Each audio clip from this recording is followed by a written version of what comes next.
Welcome students. So in today's class we shall be learning about the topic of glycolysis, its first part. So I have divided the topic into two parts. So in the first part we shall be starting with the energy investment phase. Energy investment phase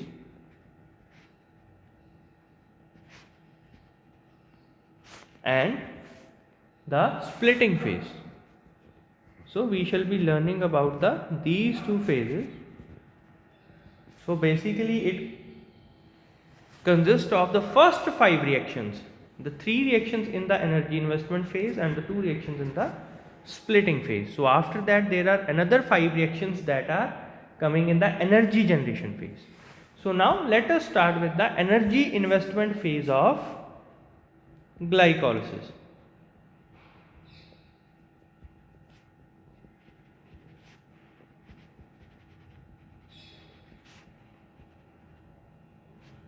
So in the energy investment phase, the first reaction is conversion of glucose to glucose 6-phosphate. So this involves the conversion of glucose into glucose 6-phosphate.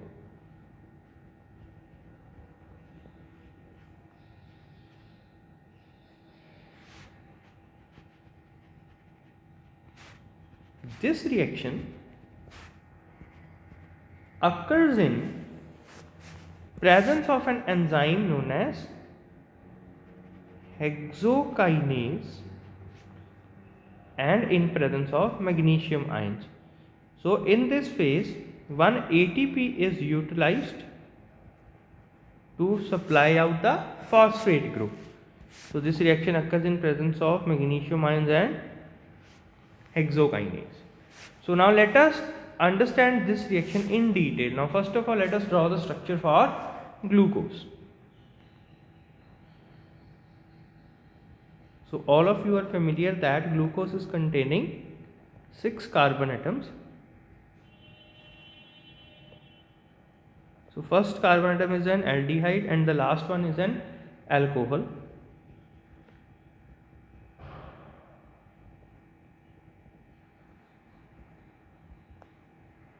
So now let us first write down the structure for glucose.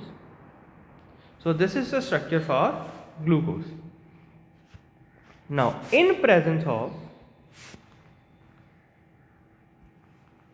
hexokinase enzyme, there occurs the phosphorylation. So this is known as a phosphorylation reaction.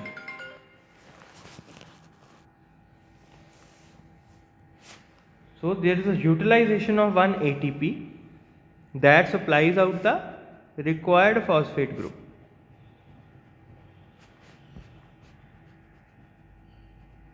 So now the changes occur at the 6th carbon atom. So I will be highlighting the changes with the red color. So first of all let us draw the structure for glucose.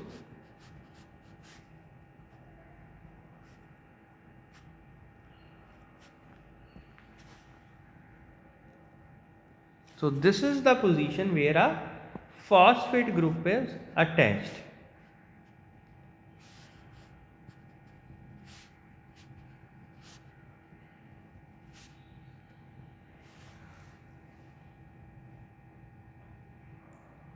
So students, in this reaction there is a formation of glucose 6-phosphate from glucose. Now let us understand this reaction in detail. This is an irreversible reaction that is dependent on ATP and magnesium ion. So this is basically an irreversible reaction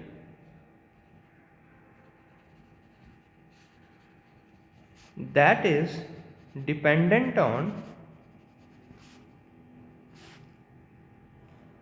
ATP and magnesium ions. So the enzyme hexokinase also catalyzes the phosphorylation of various hexoses. Due to high affinity, the glucose is utilized by hexokinase even at low concentrations. So the product form glucose 6-phosphate that is impermeable to the cell membrane. It is a central molecule with a variety of metabolic fates. So the product form glucose 6-phosphate is impermeable to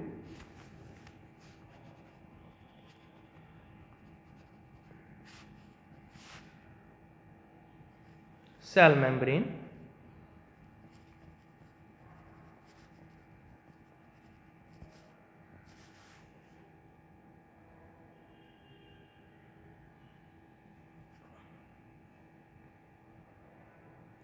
Now the second reaction is conversion of glucose 6-phosphate into fructose 6-phosphate. Now let us draw the structure for glucose 6-phosphate. It is a simple structure.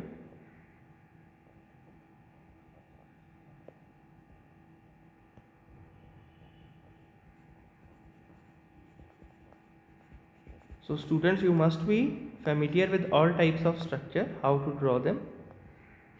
Practice them so that you can easily make out the structures. So this is the structure for glucose 6-phosphate.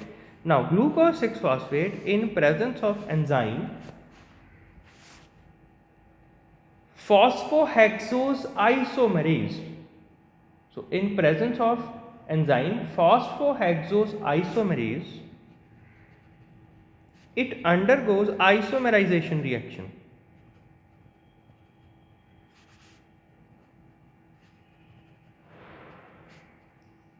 Now there is an isomerization reaction.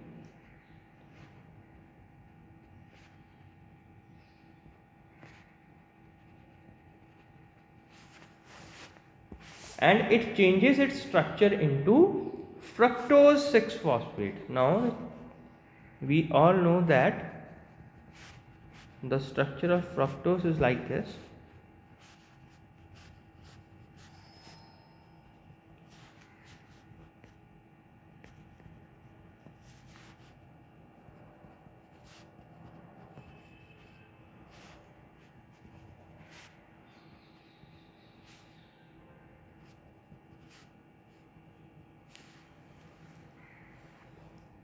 So this is fructose 6-phosphate.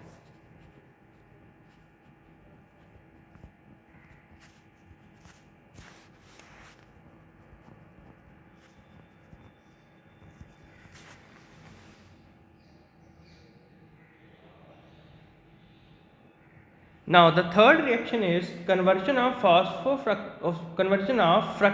6-phosphate into fructose 1,6-biphosphate. So it's a conversion of fructose 6-phosphate into fructose 1,6-biphosphate. So this is the first reaction. This is the second one. Now comes the third reaction, that is conversion of fructose 6-phosphate into fructose 1,6-biphosphate. So first of all, let us draw the structure of fructose 6-phosphate.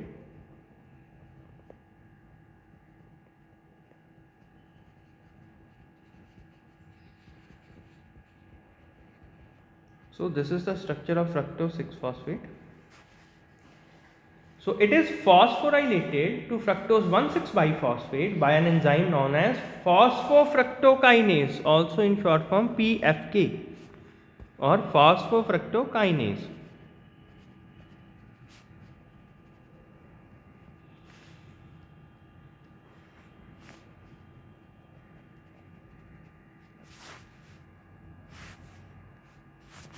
And this reaction is accompanied by utilization of one ATP molecule, and it occurs in the presence of magnesium ion.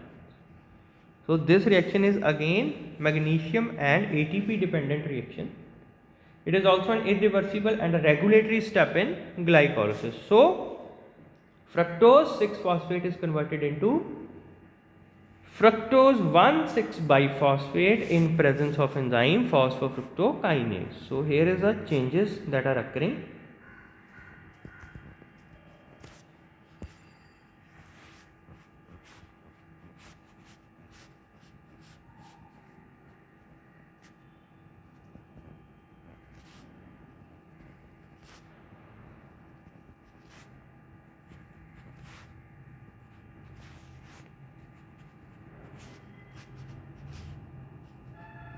So this is the structure for this is the structure for fructose 1,6 biphosphate.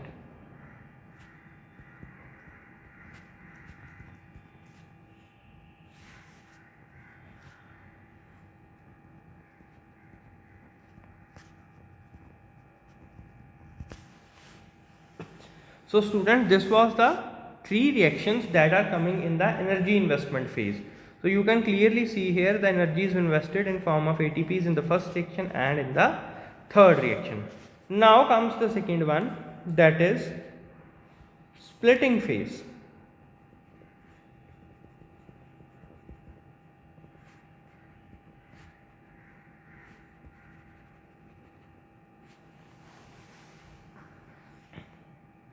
Now in the splitting phase, the 6 carbon fructose 1,6 biphosphate is split into 2 3 carbon compounds. So in this we can say the 6 carbon fructose 1,6 biphosphate, it is split into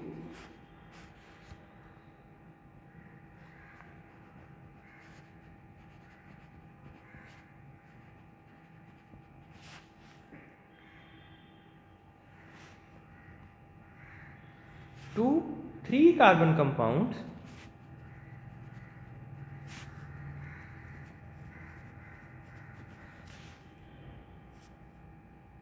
namely glyceraldehyde 3 phosphate and dihydroxyacetone phosphate. So these are glyceraldehyde 3 phosphate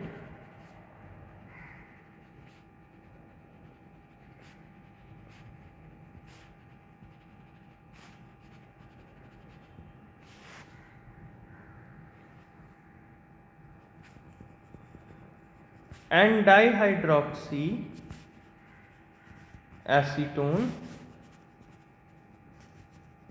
phosphate.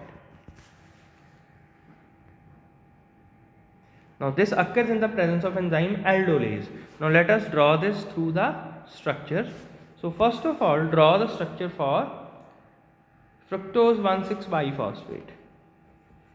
So there will be an attachment of phosphate group at the first and sixth carbon.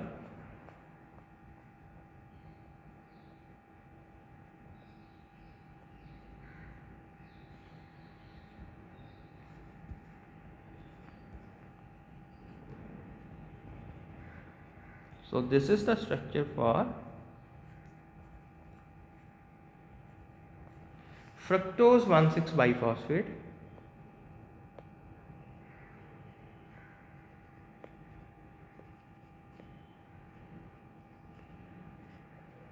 Now the cleavage occurs between the third and fourth carbon. We can see here. Now the cleavage of the bond occurs here. This results into formation of two type of compounds.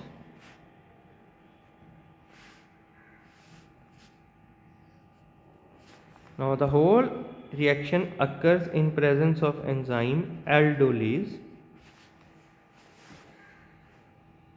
Now the first three carbon atoms, they tend to form a compound known as dihydroxyacetone phosphate.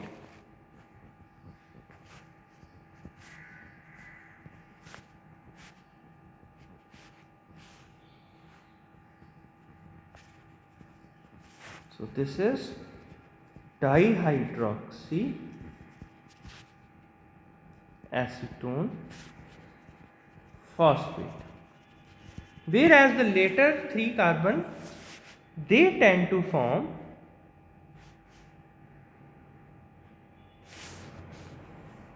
glyceraldehyde 3 phosphate. Now they tend to form glyceraldehyde 3 phosphate.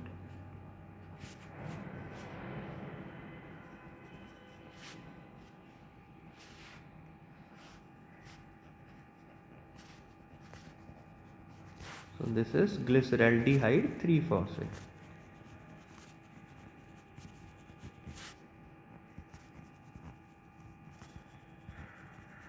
So students, this is the splitting phase. Now, in the splitting phase, another reaction occurs. The enzyme phosphotriose isomerase catalyzes the reversible interconversion of glyceraldehyde 3-phosphate and dihydroxyacetone phosphate. Thus, 2 molecules of glyceraldehyde 3-phosphate are obtained from 1 molecule of glucose. So, these are interconvertible that are catalyzed by phosphotriose isomerase.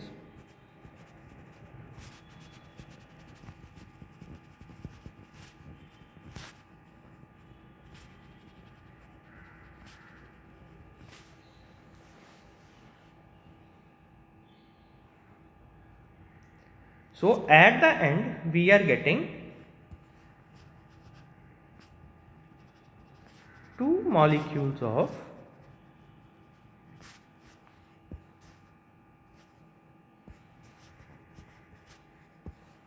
glyceraldehyde 3-phosphate.